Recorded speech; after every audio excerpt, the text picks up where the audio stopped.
And this is why we tell people, if you buy a Duece used and you don't know anything about it, you know, make sure it's cheap unless you got it for a really good deal. So this is the front axle.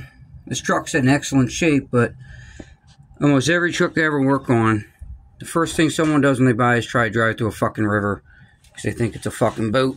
And you wind up with this, which is just, yep, water contaminated oil in the front diff. The rears are not as common for this, but the front one almost always is, because the knuckles, they tend to leak water and the water goes in. And but anyway, look, now because of this situation, while this truck appears to be in great shape, you know what I mean? Like you would think the front diff's good. At least that's what the owner thought when I bought it. Let's see if I can look at all this play. Clunkety clunk, and of course pushing up on the drive shaft yoke. Yep, that thing is no bueno. So probably gonna have to rebuild this front axle, tear it apart, go through both knuckles. This is not one of those just change the oil deals. Like I said, you can see how that yoke's been leaking, which, you know, if it was weeping, not a big deal, but I mean, this one's dookie. See, you can see the bearing shot. Look at all that play, clunk.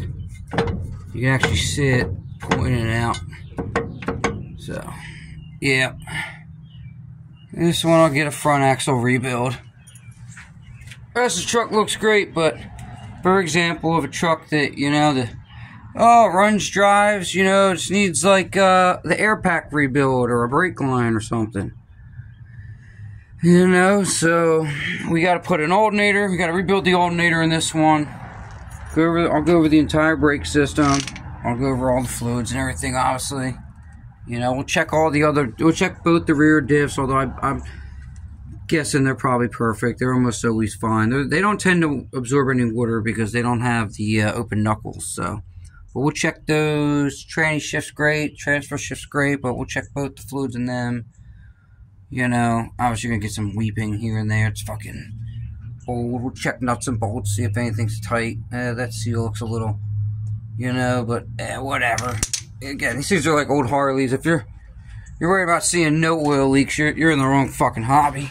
That's just what it is. But, alright guys, clicking it out.